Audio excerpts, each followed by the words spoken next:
deal. They retired here, they died here, and so we've got these Roman tombs in the gardens, which are sort of suggesting, people of high social status. It's not your kind of regular folks that are going to get buried, entombed in this, but they're not being buried according to Christian rituals. These are people that believe in hundreds of gods, and they also believe that their emperors were gods, and that's why it made it's so unlikely that in Roman cities you'd get Christians emerging, because of course the one thing Christians believe is that there's only one God. So they reject this idea of emperors being gods. So the Roman government are kind of really afraid Christians won't be loyal citizens if they're allowed to worship openly. So if they're caught, they're put in prison, and sometimes the punishment is even more severe. They might be crucified, made to fight lions or other wild animals, entertain the crowds who flocked to the arena to watch them. And as we know, one of the arenas is there in York. We don't know precisely about persecutions. Just bring back, I'm not sure if you kind of saw that at the time. If you look right in the middle of the picture there, you'll see an amphitheatre. We know about the gladiators, of course, of York. So there's every possibility in the 2nd and 3rd century you may have seen Christians being put to death here in York. So to go from sort of there to being this kind of really incredibly important, centre for Christian worship, that's quite a journey. I think you'll agree. So Christianity sort of pretty much kind of emerges in Britain. We think in the kind of latter part of the 2nd century. So about 150 years or so, 160 years after. So try and get rid of that picture. Yeah, the death of Christ. You've kind of got Christianity sort of catching up. But this terrible treatment didn't actually put people off being Christians. And it's believed, that actually underground, it was kind of flourishing, which is interesting. Isn't this beautiful, by the way, this border? Let's just try and catch in, from a postcard point of view, the Roman monument with those flowers. Isn't that spectacular? But of course they do worship in secret. We're a long, long way from churches and acknowledged open worship. So they developed secret signs. The Christian fish was sort of marked into pathways and in secret areas. Remember the Christian fish? That is, I've got a symbol of that somewhere. Was to help Christians to find one another. A very, very simple symbol that could be kind of inscribed into stonework, into paths, in discrete areas. And this is how Christians communicated and found one another at this time when they were open to this terrible kind of persecution by the Romans. If you've ever seen that symbol, that's kind of where it starts from the Christianity being this kind of very dangerous underground movement. Interesting, huh? Oops, get rid of that. Sorry, that should not come up. We're jumping the gun somewhat there. Oh, there we go. So I've got so many pictures there today. So it's the Emperor Constantine that kind of stops persecuting Christians and allows them to worship openly. And in 306, while he was here in York, visiting this very fortress, visiting his soldiers, his father, the emperor, dies. And the troops of the 6th Legion immediately hail him as the emperor.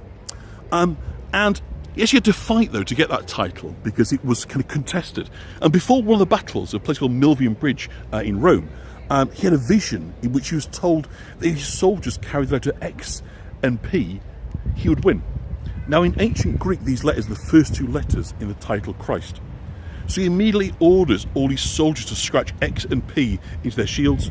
They win the battle, and Constantine becomes the great champion and protector of the Christian church. He founds the festivals of Christmas, timing of Easter, as well as overseeing the councils set out the creed and the official versions of the Bible. So all that early stuff about which gospels should be in and out, the controversy about the gospel of Mary Magdalene and so forth, Jesus, that was all settled by Constantine. So he's the kind of godfather. So you think, okay, you've now got the top guy that is if you like, protecting Christianity. It's now being given, a really strong basis to go forward. And that's true. But of course, the Romans don't last. He also gave a Sunday, by the way. He declared Sunday to be a rest day. So in case you wonder where that came from, that was Constantine too. So Christianity, let me just get a little drink. That evil bunny has done for us one more time. We're not going to revisit that bunny until it goes. So under Constantine then, Christianity becomes the official religion of the empire. And this of course changes the kind of story of European development and the story of the church. So Constantine may have established Christianity in the Roman Empire, but Britain's place in that empire was no longer secure. Because at the beginning of the 5th century, Emperor Honorius wrote to York and other cities to say they could no longer rely upon Roman troops to defend them. They were under pressure, Romans getting attacked, and so consequently they pulled the soldiers out. And the withdrawal of the Roman forces resulted in York being left open to attack from Picts and Saxons. Look at this riot of colour. Let me try and get you a nice shot of it. It's still really weird with this underwater kind of sound, but isn't that a lovely, lovely, thank you. Gorgeous. You've lost them up. I'm not sure actually if I put the how to tip details on, but I'm sure you can work that out. So do go to my page if needs to be. So give you another view of the fortress. So this is what, of course, the Romans had left behind. Wonderful kind of architecture. So, yes, and congratulations. Yeah. So they're left open to attacks from the Picts and the Saxons. And the stone of the fortress were actually dug up and reused in new buildings, which is why obviously parts of this building, of the fortress, are intact and others not so. The stone, was kind of used and repurposed. We think of sort of recycling as being quite modern, but actually it's old as the hills. Stone's very heavy, it's very expensive commodity, so consequently you can reuse it.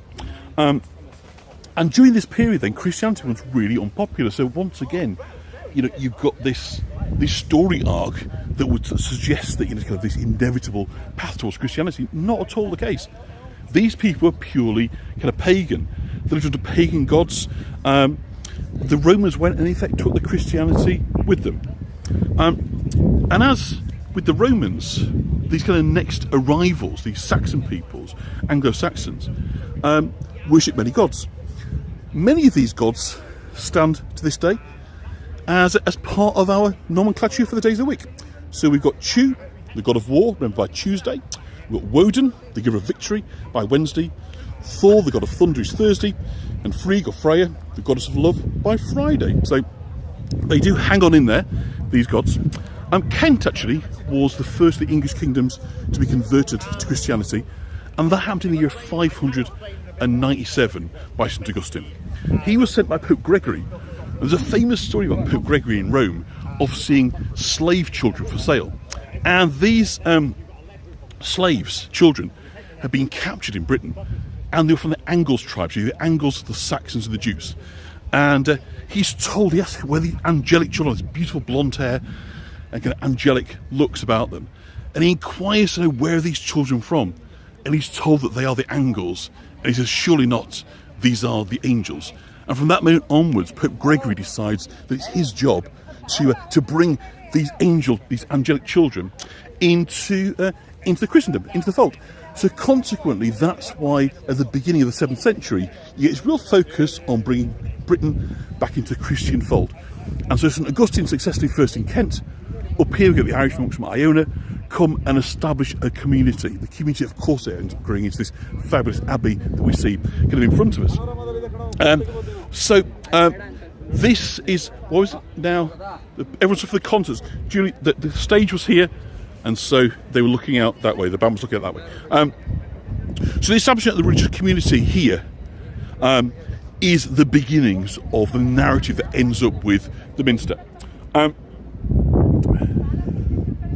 But it's not until the year 627 that the Minster is first built. So I think we've talked full on. Let's go and actually have a wander down towards them. Should we go down Bootham actually? We'll go down that way, out the back, and we'll go and see that way. So it's in 627 that the first Minster was built. But of course it's not the Minster that you and I would recognise today. Far from it. It was a small wooden shelter. We can see if this gate's open. If it is, we'll go out this way. If not, go out the other way. And I thought it may be a connection between the Child of Woe and Woden. It may well be. Full of woe. Yeah, full of Woden. I think that makes absolute sense, doesn't it, when you look at it along those lines. I'm sure if we can get out here, we will do. Otherwise, we'll go round the other way. Yes, interesting, isn't it? The Christians, you'd have thought, being so antipathetic towards the pagan belief system, would have tolerated this kind of hangover with, 4 out of the 6. Oh, Saturn as well, of course. Saturday is another kind of god, obviously a Roman god this time, but again, pre-Christian. So it's kind of strange, isn't it, that they weren't kind of just kicked into touch. But there you go. That's the story behind it, which is kind of interesting. So yeah, in the year 627, we get our first church here in York. We're still a long way from the grandeur of today's Minster, we're talking about a very simple, basic wooden structure. So Edwin, the King of Northumbria, had to be converted. He needed a church in which he would be baptised. And his conversion follows his marriage to the daughter of the King of Kent. So you remember telling you that Kent was the first Christian kingdom to convert. At that stage there was 9 kingdoms. York was part of Dira, so 9 kingdoms. The last kingdom, of course, if you're a Jura, been to Cornwall books about Utrecht, was this part of the world. So gradually they anglicised, they become Christian, and they come together, particularly in resistance to the Viking rage. We'll come to in a second. So he marries a girl called Ethelberga, a Christian princess from Kent. And at first, Ethelberga's brother had opposed the marriage because they didn't want her marrying into a pagan sort of family. But he was eventually persuaded when Edwin promised that she could bring her chaplain. And her chaplain was a guy who had an incredibly important role to play in York. His name was Paulinus. So Paulinus accompanied Ethelberga on a journey here to York, coming north. So these two then helped persuade Edwin that he should become a Christian. He agreed, he's successful, with a bunny here. So there's obviously a theme going with the bunnies, but I don't want to get too near in case it's another one that's cursed with 4D chicanery, but there is. So a small wooden church is built for the baptism. And this is thought to be the first one built in the area of the current Minster. So it's often kind of considered to be the very first Minster. But I say it's not the building we're going to look at now. So only churches that have their origins, by the way, in the Saxon period are referred to as minsters. So that gives you a sense of its kind of date line. That places it in time. That term wasn't used kind of later, so it does kind of indicate that it is very much a product of the Anglo-Saxon period. So after the baptism on Easter Day in 627, Edwin ordered the wooden church to be replaced with a more substantial stone structure. Now, Edwin never actually saw the completed stone church, as he was killed in battle in the year 633. It's only a little bit, okay, yeah. So Paulinus accompanied then Ethelberga and her children back to Kent. So consequently, having established his Christian kingdom, he then dies. So the main proponents of Christianity disappear back to Kent. So again, the odds at this stage of York remaining, if you like, as a place of importance of the Christian faith is sort of vanishingly small. It's only really a sort of set of circumstances that happened a little bit later on that makes it kind of come into being. So the church is thought to have been finished by around 640 AD and was dedicated to St. Peter. So as with the current church, current Minster, dedicated to St. Peter, that dates back to 640 AD, around about then. But it's believed that building fell into disrepair because there wasn't a really big active Christian community here. There wasn't an overlord that was protecting it, so consequently this wasn't a major important site of Christian worship. He said the glazing for the windows, was kind of patchy, and so it needed to be repaired in 669 by Wilfrid, one of the first bishops of York. And he then sets up a school and a library, so it's wait for crossing. But the big change comes in the year 732, when there was a chap by the name of Bede. Have you ever heard of that? Venerable Bede? Very, very important religious figure, who never actually, or rather only left the monastery once in his lifetime, in Jarrow. And that was to come here. So despite the fact that he wrote the most famous kind of English history of its day, the Ecclesiastical History of Britain, of England, he only left Jarrow on one occasion, that was to come here, and he came to York. And when he was here, he persuaded the bishop, Egbert, to apply to the Pope to become an archbishop. And in 735, the papal pallium arrives in York. So this is the beginning now of the archbishops. So we are moving quite further forward now in that kind of story. And this is a sign from the Pope that enables the bishop to go on to the archbishop. So a recognition that despite the fact that the church here, the Minster, is pretty modest, there is now this papal blessing for it to go on to become an important community. We're still a long, long way from a major building here. So Egbert continued to expand and develop the school and the library, making York a centre for learning. And in 741, the first stone church then burnt to the ground. The first of many fires, it has to be said, in the history of York's Minster. And so Egbert set about building a lofty structure to replace it. Lots of columns and arches. He said there are 30 altars inside the church. And a key figure of this time was a chap by the name of Alcuin, who was taught in the school founded by Paulinus. So Paulinus that had come with the Queen founded a school. Alcuin was first a student and then a teacher. And in 781 he becomes the headmaster of what is now known as St. Peter's, the cathedral school. And this school was founded by James the Deacon, who'd come to York with Bishop Paulinus and who'd been there to teach music that accompanied the service of new Christians. So it all starts with this conversion, these Christian people coming, bringing new skills, insight, education, texts, building libraries.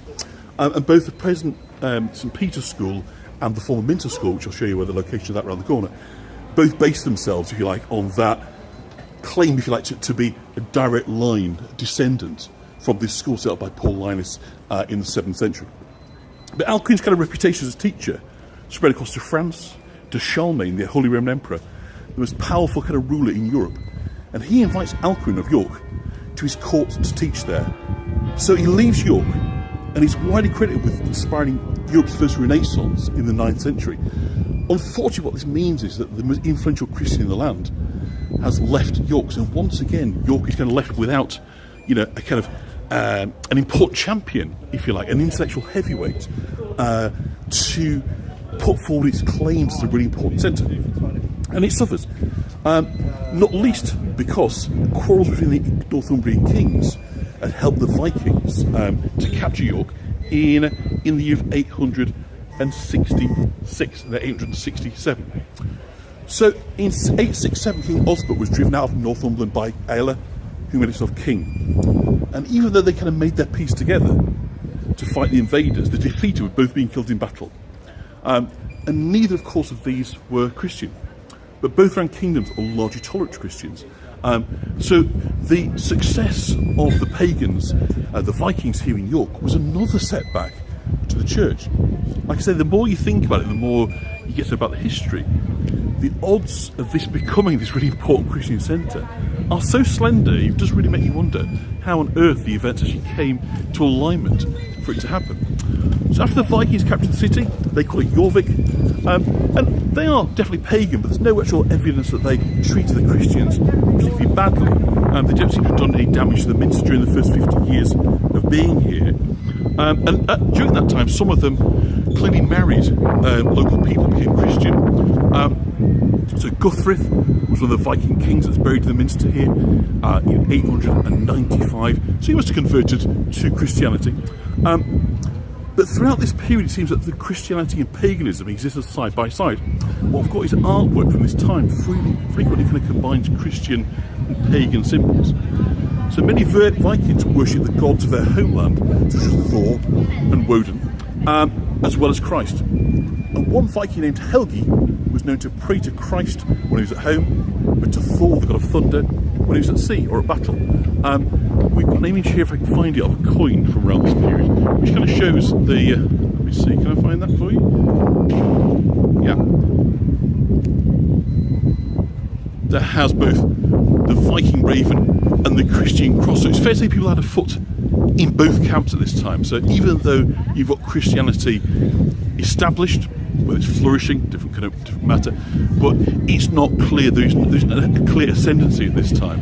It's still very much in the mix, and people are finding that they've got a fairly muddled, if you like, cultural identity that kind of belies both their Viking and Christian. Sorry, where that's heritage. It's an interesting time. So the Saxons kind of didn't accept the loss of York, and there were times when they fought very, very hard to get it back. Most notably in the Battle of Brinabara in the year of 937, that is, isn't it? Where Athelstan, who's a grandson of Alfred the Great, defeats the Vikings near Liverpool on the Wirral. And when he died, the Vikings captured the city again. So Viking rule in York has a hiatus in 954. That's the end of when Eric Bloodaxe is defeated. But they're back again in 1013, so it's kind of more of an interruption. So what we've got, of course, is a long period of non-Christian rule. So the Archbishop at the time of the fall of the Vikings was Oswald, the Benedictine monk, who was also the Bishop of Worcester. But he found York far too pagan, and so even as Archbishop of York, he lived in Worcester because he just complained that York was full of non-believers. So again, it seems that almost at every stage, we've got this very, very shaky grasp on Orthodox Christianity here in York. It really doesn't seem to be the wellspring, or rather every time it gets established as such, maybe under Alcuin or for his kings, they die, they leave, they move on, and it's just felt to be largely a hotbed of pagan beliefs. So the Danes succeeded in coming again under King Canute, conquering England and York once more. So once again, the Viking rulers. And so you think there's even further challenge to the weakened Christian presence. However, increasingly amongst the Viking senior kind of leadership elite was a conversion to Christianity. And this very kind of rapid transition amongst the Scandinavian nobility plays a major role in the re-emergence of York as a major centre of Christianity. So we know, we've talked before about the church tower at St Mary's Bishop Hall Senior.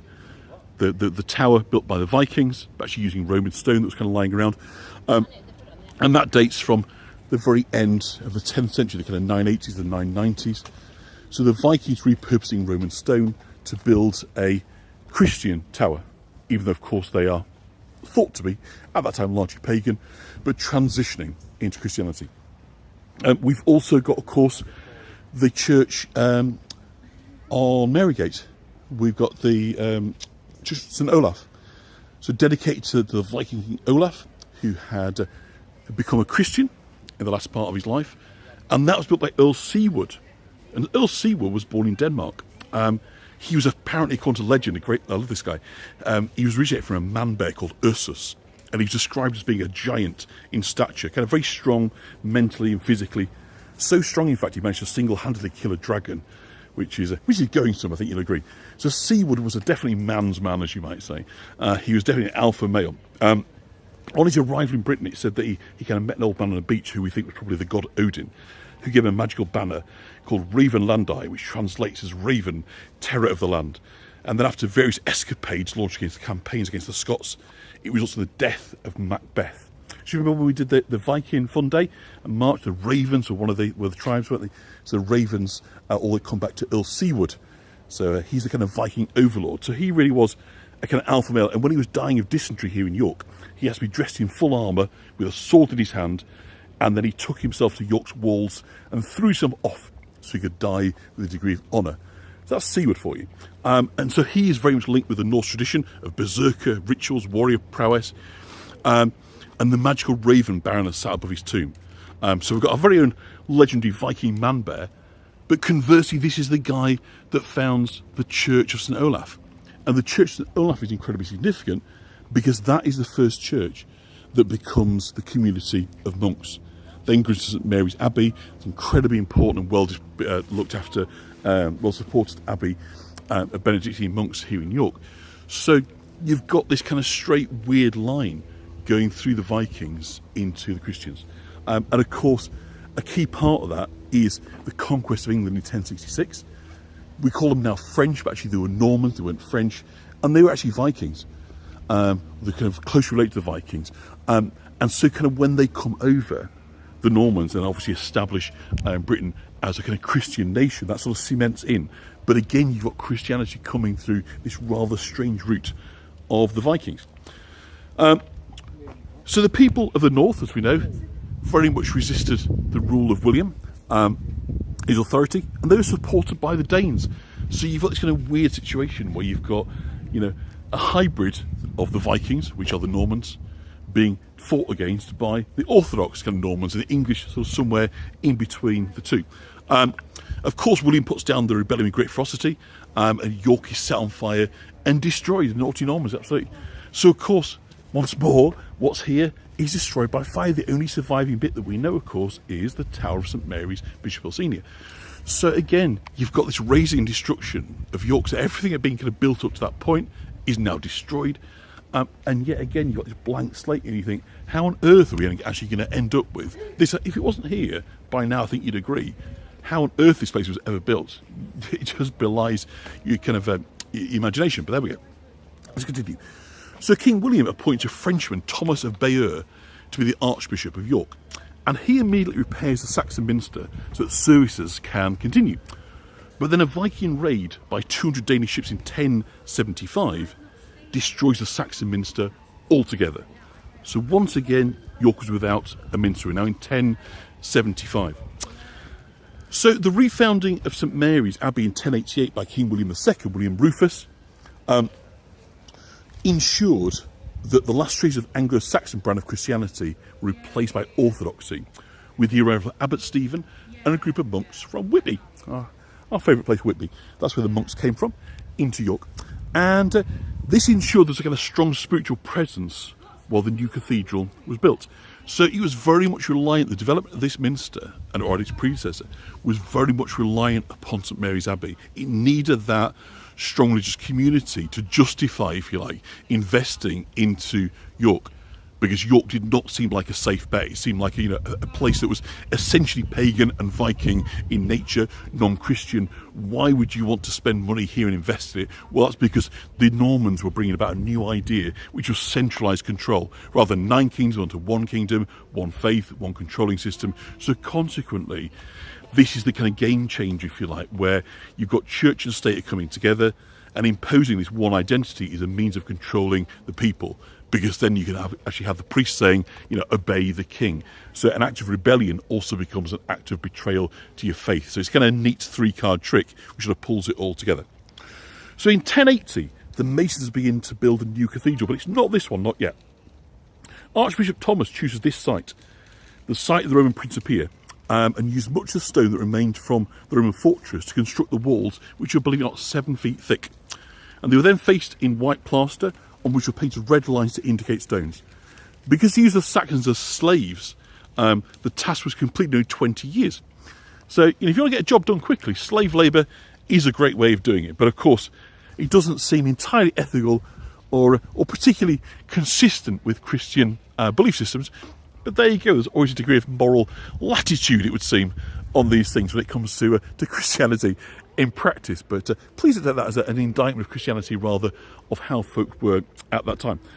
So today's Gothic minster is so large because it was built to, in stage of kind of replacing the massive Norman cathedral. So I've got an image here of the, where don't I find it? Right, I think this is, if you have a look at that, that's the Norman minster as it looked before the current one. So the outline there on the black, you probably see a faint white line. That is the footprint of the new minster, the minster we're looking at now. So the old one stands in its place. That gives you a size of how much bigger it had become. But obviously this one you're looking at here, the White Minster here, is a huge upgrade on what was there previously. So it's kind of going through kind of Minster 2.0. But what is to come, this big daddy, has not arrived at this point in time. So let's just get rid of that for you. And let's just see if we can...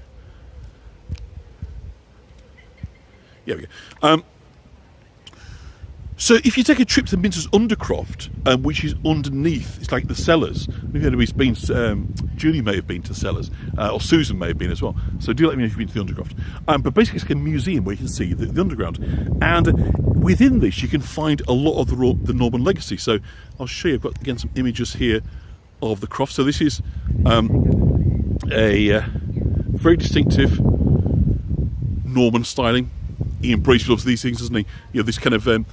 it's almost like Islamic, isn't it? This kind of these repeating patterns, because of course they had invaded these Normans down in Spain, and so they'd seen Islamic art, and it seems that very much it is, with reflective of Islamic patterns, tessellations, repeat patterns, and this, that, and the other. But you've also got some really quite cool iconography. So there is the kind of despairing of the soul. So this is on the Doomstone, it's called, illustrating the mouth of hell, showing kind of lost souls being boiled alive by demons, creatures of magic. Isn't that wonderful? So that's like, this is below there. Apollo's there about 10 years ago, fantastic. So you may have seen the Doomstone.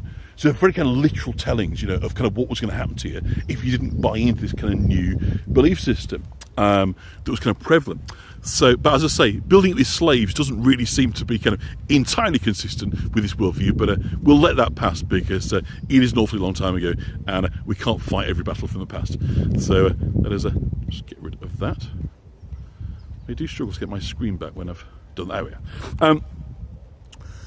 So within the crypt, there's a sculpture also of Virgin Child, created in a Romanesque style, and there's kind of Roman-esque influences. So let's have a walk on. We'll go around. We're going to walk right the way around.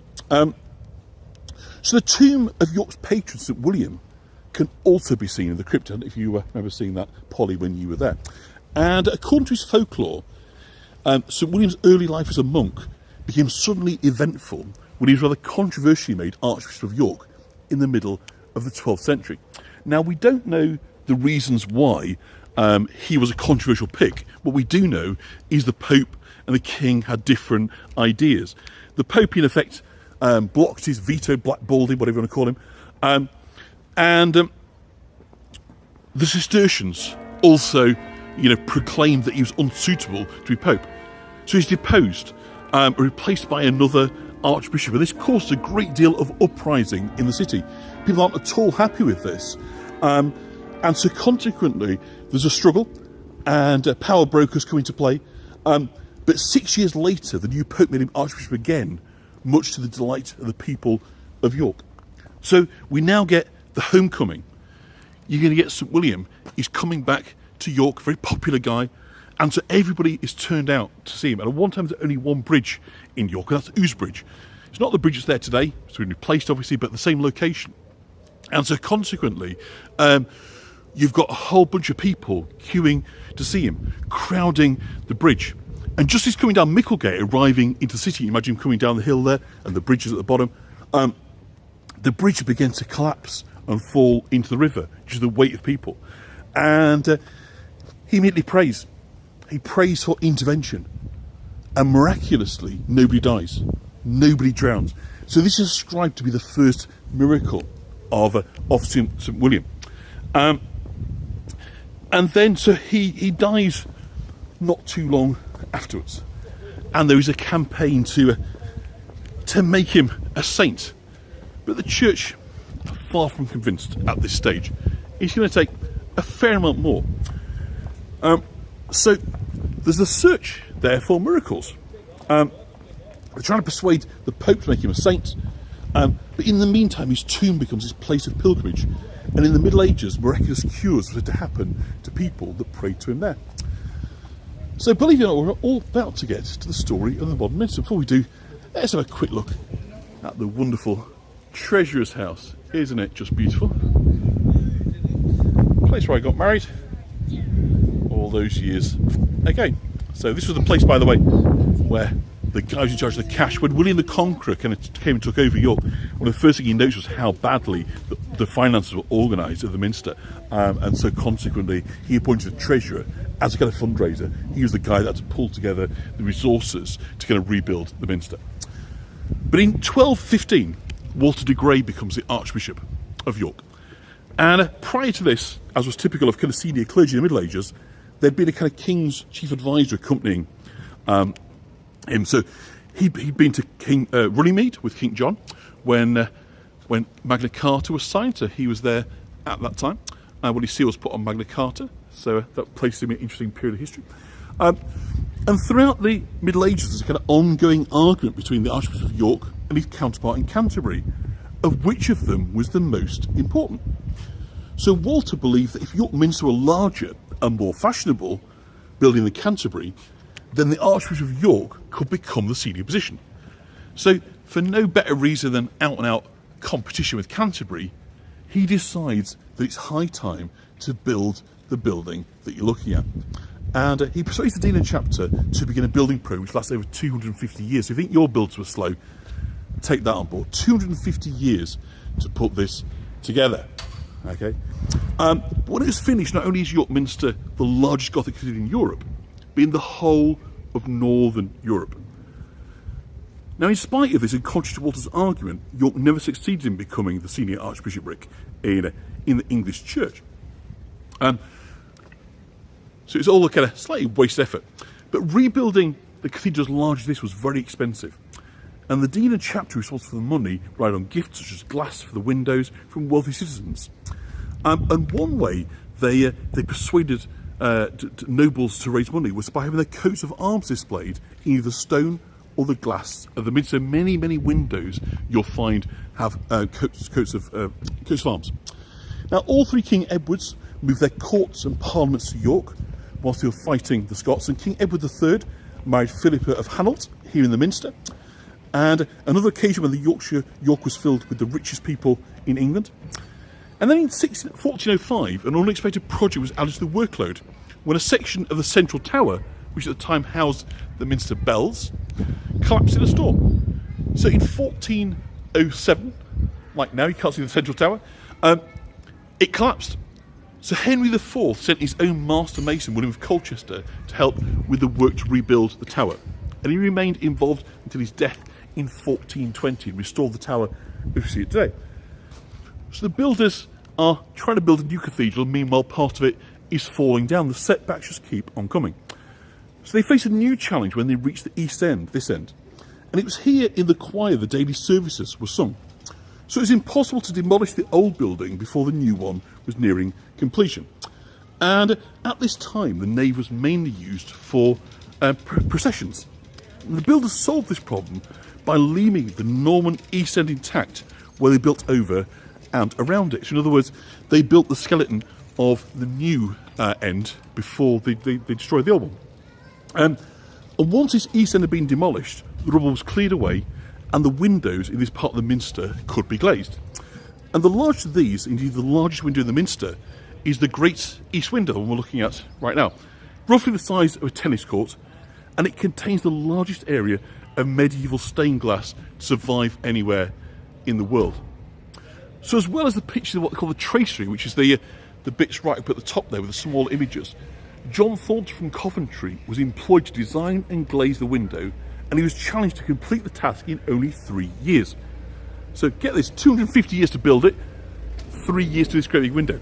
And he chose this theme, the beginning and the end of the world, as described in the first and last books of the Bible. So the Western Tower, so I've got a couple of images, by the way. The Western Towers were added between 1433 and 1472, by the way. So I'll just pick up, I've got a couple of images from the Great East Window. So this is the book of Genesis. This is, of course, Noah's Ark, as you can see. So each one of these individual squares that you're looking at a picture here, you've got one of these, you've got 117 of these picture panels. So first of all, you've got the story of Genesis being told, and then afterwards, after Genesis, we have Revelation. So we see the beast there being kind of portrayed with kind of multiple heads and so forth. So this is a kind of very, I mean, it's kind of like seen as the Sistine Chapel of kind of medieval stained glass. This really is the kind of the daddy of all of them. It really is. At some point I'll do a tour of, I've got the images of all 117. We'll go through them because it is really a remarkable piece of work. If that doesn't sound too dull, we'll try and kind of pick out the bits of the Bible they refer to, because they do literally link to verses in the Bible. So it is very much kind of a literal presentation of the Word of God. So let's get rid of that. So I think I've got a slightly dead spot on the screen.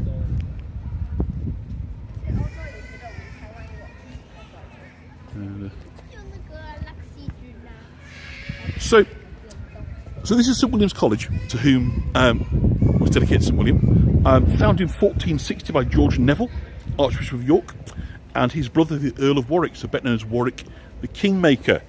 And it was built to house 23 priests and a provost working at the Minster. And it was named after St William of York.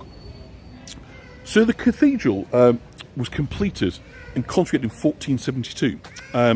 but it was never completed in the way the Minster community envisaged. Actually, one more thing to tell you about St William, by the way, is there was a fire in the 13th century, not long after he had been buried, and it really kind of devastated the ground floor of the Minster where his tomb was. But when they came to retrieve his tomb, most everything around it was destroyed. His tomb was completely untouched. When it opened up, not only would he not been kind of harmed by the flames, it said there was this very, very sweet smell that came off him, and he looked exactly as he had on the day that he died. And so consequently, this was again seen as a miracle that he could not only had survived the flames, but that his body hadn't decayed. It was still fresh and sort of sweet smelling. So kind of interesting St William's story. So there he is, sitting above St William's College. So yeah, the Minster just goes open in 1472. It isn't ready, it isn't really finished, but basically they're kind of running out of cash. One of its early patrons was the Duke of Gloucester. So Gloucester goes on to become King Richard III. But before he died, he was charged by his brother King Edward IV to rule over the north.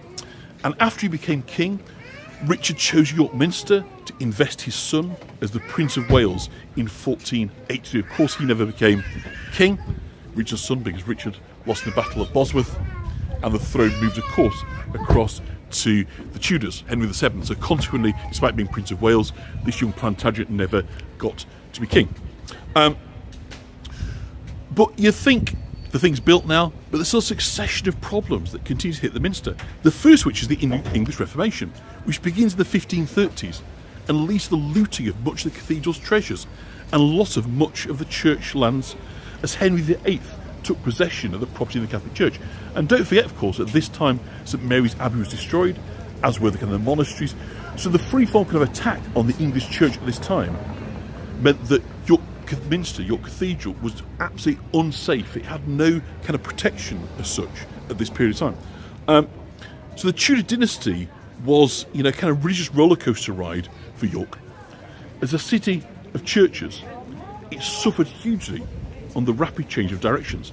So Henry VIII's successors, Edward VI, Mary I, and Elizabeth I, each took radically different approaches, sometimes with kind of violent results, but almost all of them leaving the traces on the building. It's almost the scars of history can be found in the Minster if you know how to look. So Henry VIII succeeded by Edward VI, boy king, he's a devout Protestant, and he comes to the throne in 1547. He's only 9 years old, and he sets about attacking Catholic beliefs and practices.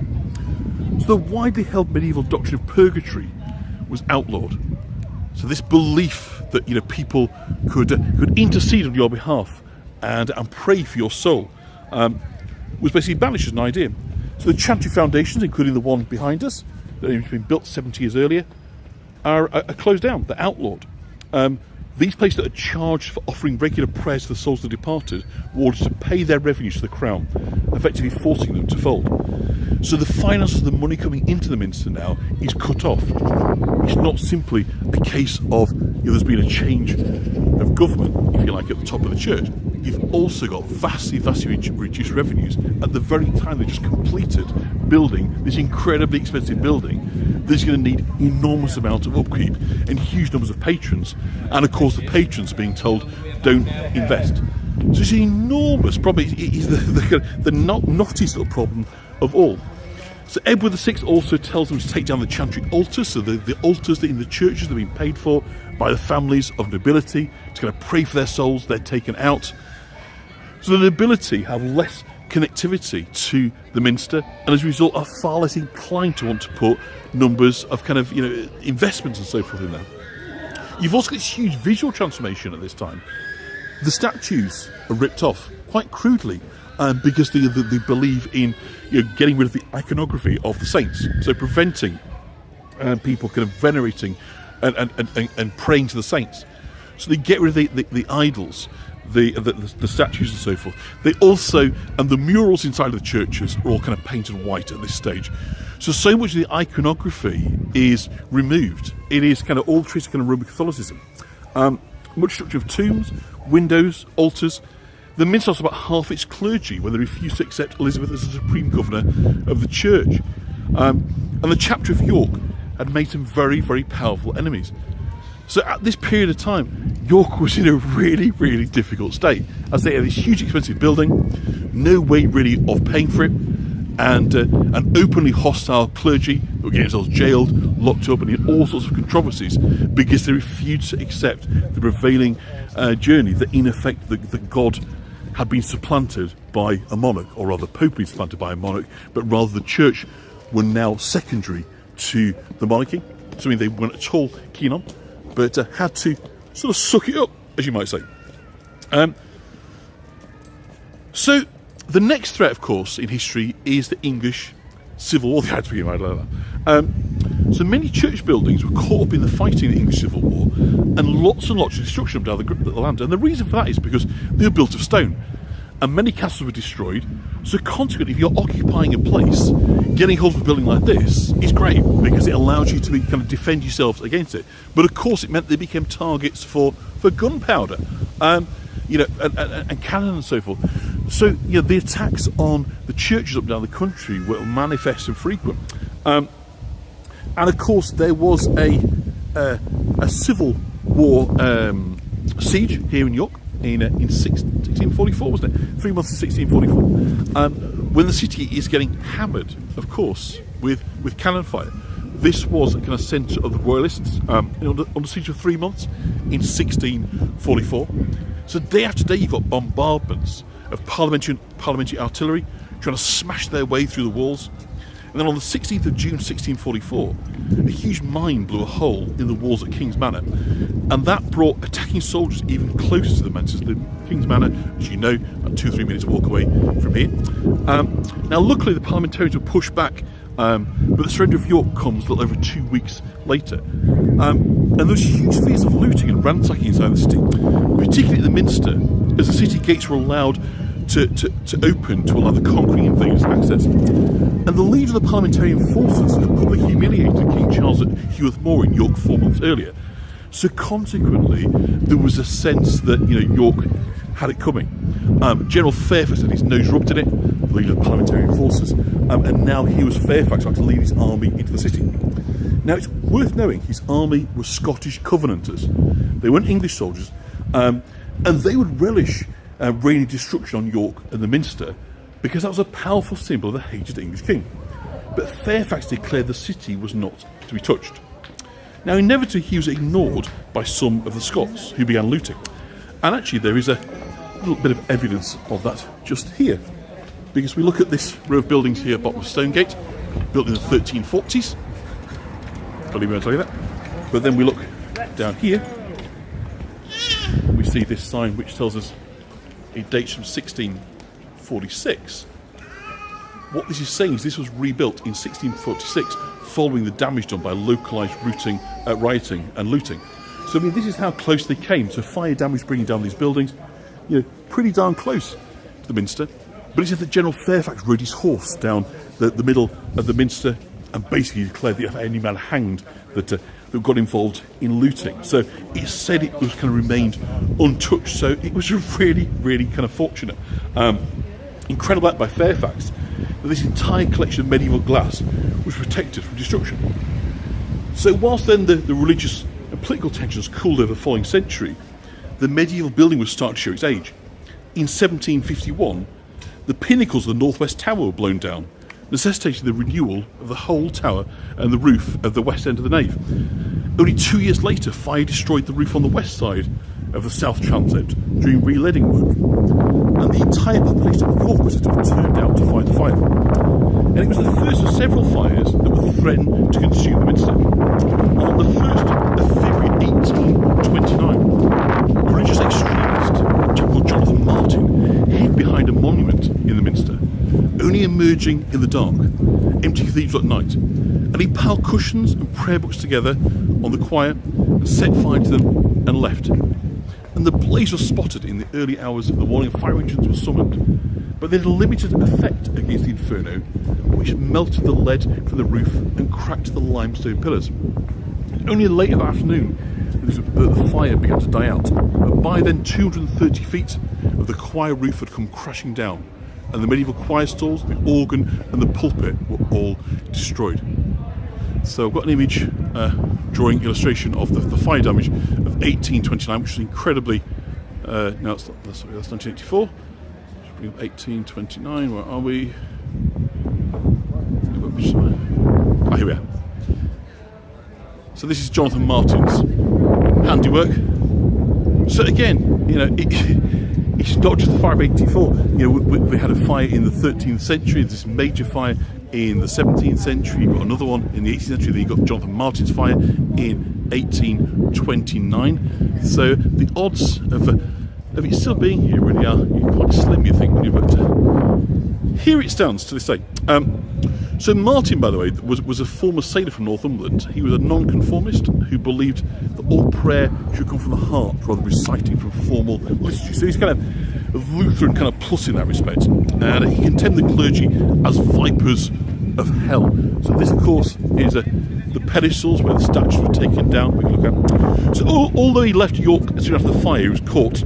His trial was found not guilty due to insanity, and he died in London Hospital in May of 1838.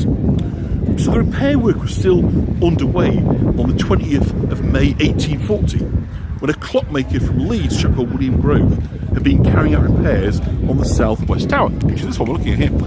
And he lit a candle behind. When he finished his work, it caused a fire in the belfry, and the nave, and the roof, and the vaulting were destroyed. So the repaired damage was now destroyed again. So I think we've got an image again of the 1840 fire, which is what one? No, I don't think we have actually. Oh, it's there we are. So yet again, we've got another roof fire of the Minster. So yet again, only 11 years after the previous one, the thing is completely up in smoke again. So as I say, this is one heck of a survival story. It has to be said. So let's get rid of that. Okay.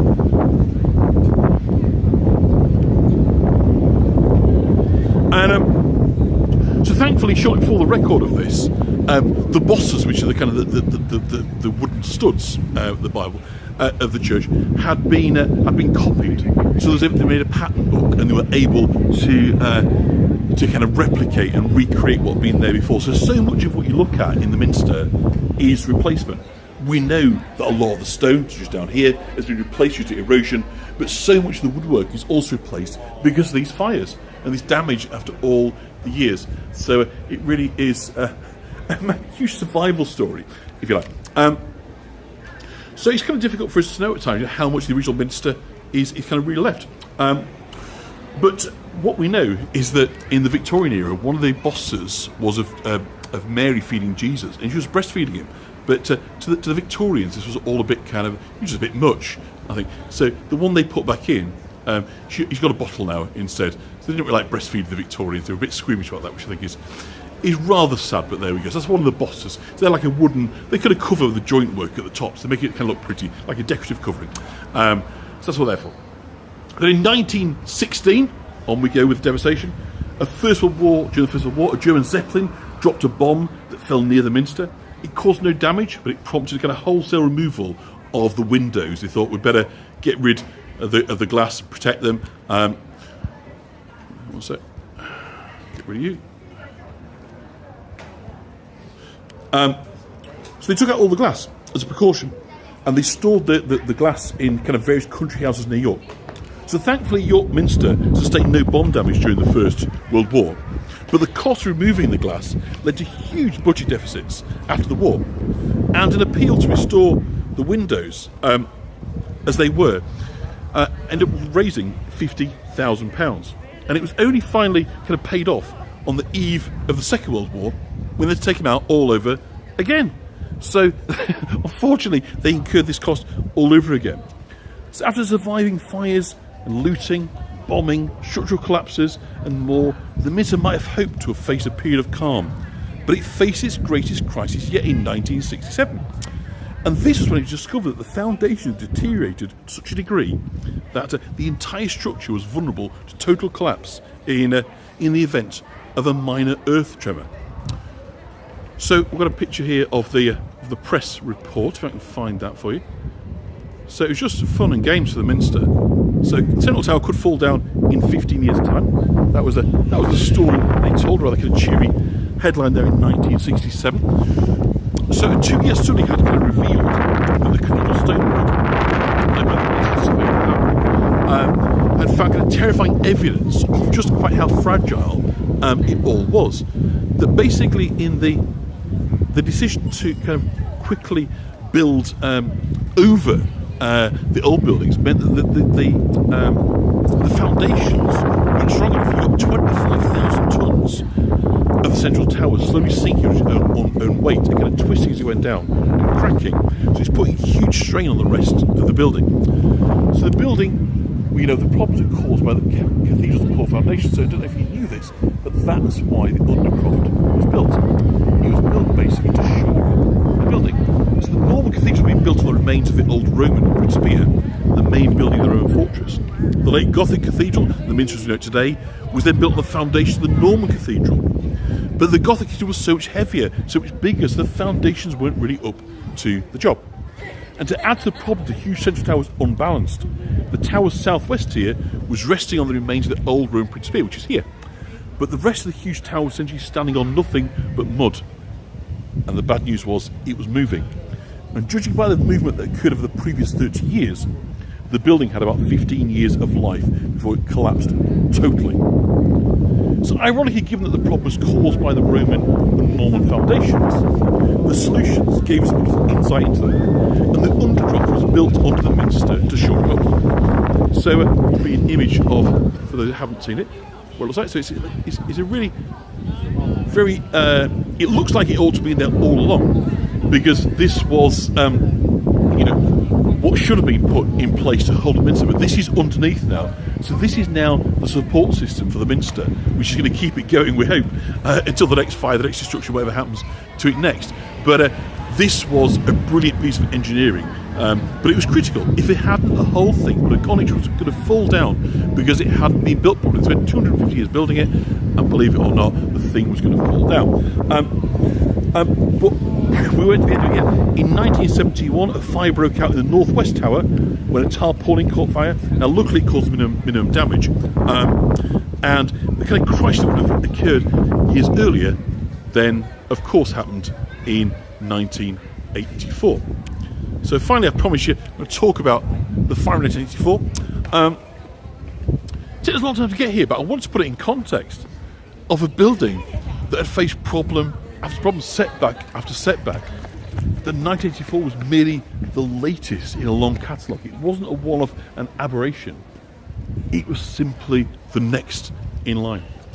So on the morning of the 7th of July 1984, the fire control room at Northampton received a phone call from York Minster at 2:30 a.m. stating the roof of the building was on fire. And when the fire brigade first arrived, they found staff from the Minster running into and out of the building with wetted handkerchiefs over their faces. And of course what they're trying to do is save valuable items, books of remembrance, candlesticks, altar cloths from the region of the fire. And the fire brigade had great difficulties fighting the fire because of the height of the roof and the roof space. And this is where the fire started, in this roof that's sticking out here, the south transit routine.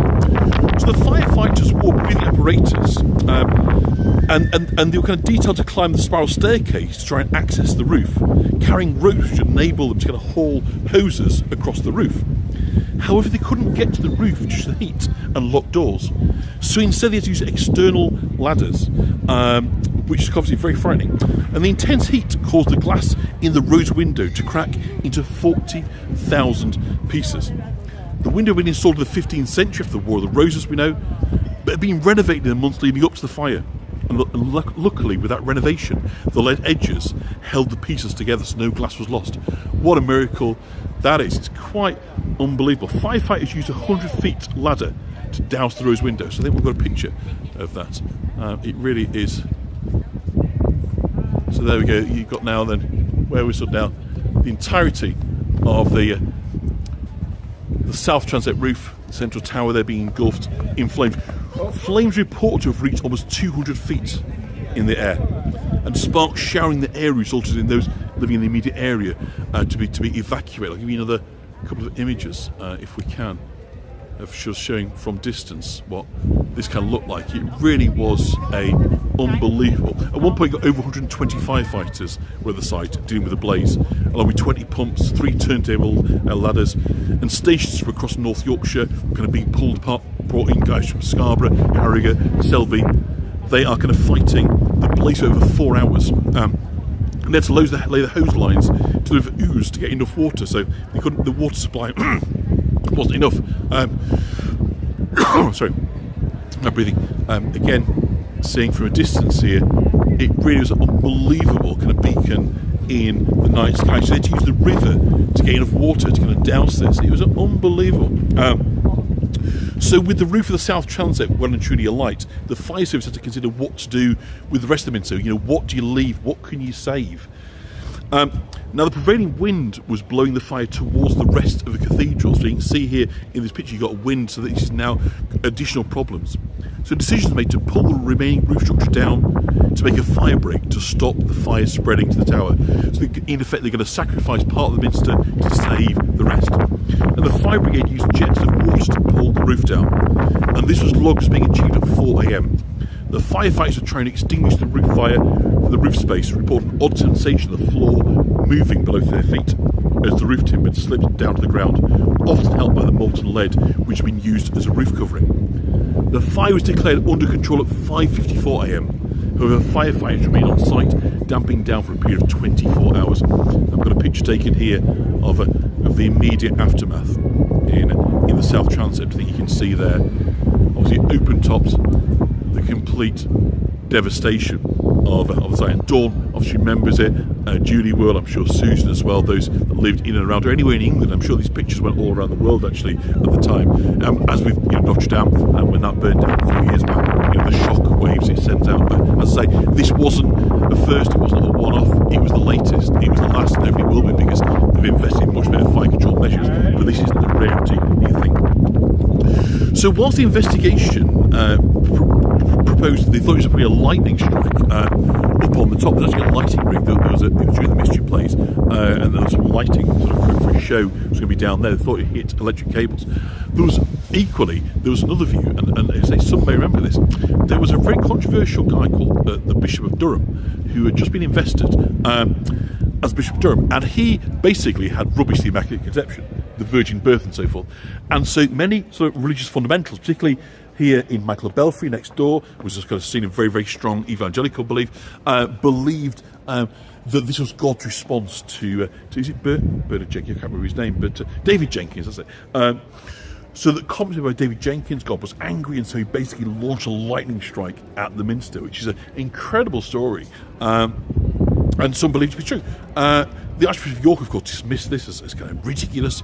Another theory was that somebody started the fire deliberately in response to the comments made by the Bishop of Durham. But the most likely explanation is a lightning strike, and that is the kind of accepted view. But it's not 100%.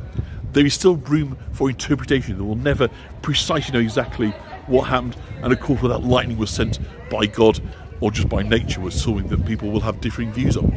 But we know that on the night of the 8th and the 9th of July it had been very, very wet, and we think that the lightning strike was far and away the most likely outcome. So it's thought that the fire burned for 90 minutes for detection, making the start time around 1 a.m. on the 9th of July. People looked at arson. Could they have got into the roof space? But it was very difficult to access, and the last member of the public had left that part of the mission about 7:30 in the evening, some 5.5 hours before it was predicted to have started the fire. So it's very unlikely, I think. The fire brigade concluded the lightning was most likely caused, 80% probable, they said, 80%, with arson and electrical fault being given equal status, but they didn't say much about the Bishop of Durham, the fire brigade, perhaps not surprisingly. And by the morning after the fire, the debris lay on the South Transept floor to a depth of 5 feet, showing that picture. And Julie was saying she was just 8, which means she'll probably remember the next bit, which was that Blue Peter, which was a very popular TV show at the time, launched a competition. They were going to redesign and rebuild the bosses. And so they said to the children of Britain, you need to, and Dawn might remember this too, make some designs for the new bosses. So we know that the bosses are these wooden sort of decorative sort of covers for where the timbers come and meet. And so Blue Peter launched a competition. Let's just find, I think I got this picture on here. So here is the competition winners on Blue Peter, the children that designed the new bosses, and they were all manufactured and put in. And so we have some quite surprising things within it. We've got a spaceman, which is fantastic. So it's a lovely example, of kind of like, from the ashes, as you might say, this new opportunity for people to kind of contribute to the development of this building. So we've got fabulous, we've got a spaceman over there. There's another one that I've got on here, which is a scuba diving die and a whale. So these are the competitions. So it's just a really kind of nice kind of way of kind of making people sort of interested, kind of fundraising, raising awareness, and so forth. But kind of rebuilding it, and making that building, that rebuilding, if you like, become a kind of story, a sort of public. They also kind of auctioned off an awful lot of the kind of burnt timbers, so people could actually get own a piece of the minster, which helped to kind of fund it. But of course, there was a huge job to be done. And they had to look for huge oak trees to kind of rebuild the minster. They found a huge oak tree on St Ives estate in West Yorkshire. The tree was over 80 feet tall, 250 years old. And so they used that to make these new bosses. So they used some very ancient oak to build it. And they managed to raise sufficient funds to put in a brand new sprinkler system. So hopefully this will never happen again. At least it'll get this bad again. It was paid through insurance cover and public donations, and the rededication ceremony took place on October 1988 in the presence of Her Majesty the Queen. It took 4 years to put it back together, and what a fantastic job that they did. On the 30th anniversary of the fire in 2014, some of the charred bosses with the original giltwork and medieval timbers were auctioned off, with money being used to do sort of future works of the cathedral. So I do hope you've enjoyed that kind of history, and that just next time you're looking at this or any other cathedral, just to think just how unlikely it is these buildings have survived. I know that many folk come on these tours, particularly in York and other historic cities, and think, wow, look at all these wonderful old buildings. How are they still here? And the story is because we keep rebuilding them. That's the reality, is that terrible things happen to buildings from time to time. When a building's been here for 800 years, a lot of bad things will happen. What remains consistent is the commitment to maintaining these buildings for future generations. And so I think that's what's truly special. It's not the destruction, it's the recovery which will accelerate. As terrible and as scary as it is that these things get devastated from time to time, it's the commitment and the belief of people that make it clear that we need to preserve, to protect, to rebuild, to continue. And so that is the story, as you put it there, of survival, of coming back from the brink, rebuilding, being here to inspire us all. So I do hope you enjoyed that. It's a bit of a different one. I've never spent an hour and 10, whatever, just talking about the Minster before. But it just goes to show there's always more to hear about yours, always more history that I haven't actually told you as yet. So I hope you enjoyed that. I don't know if I put my link into tipping, but I will put it on my Facebook channel, and I'm sure for those that want to, you can certainly find that out. So I do hope that you are able to, for those who are in a position to do so, can give me a little bit of help towards that. They're fantastic. So thank you, everybody from York. I am slightly out of getting a bit dry in the throat. So thank you, everybody, and I'll look forward to seeing you very, very soon. Thank you all. Bye-bye.